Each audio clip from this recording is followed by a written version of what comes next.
Hey everyone, welcome back to another video from Tech for Gamers. Today in this episode we will be learning how to turn off notification setting on Roblox application using your mobile device. So let's get started without wasting much of our time. Launch open the Roblox app on your device and make sure that you're logged into your account. From the home page after logging in, tap on More at the bottom right corner. Inside the More menu, tap on Settings.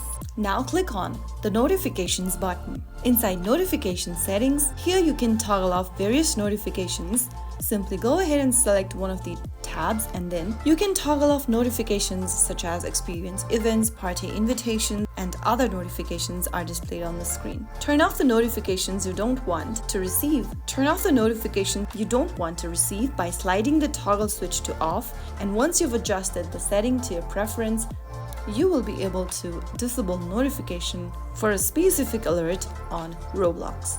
That is how you can disable unwanted Roblox notifications using the Roblox application on your mobile device. If you found the video helpful, don't forget to like, share, and subscribe to the channel. I will be back again in the next episode. Thank you for watching.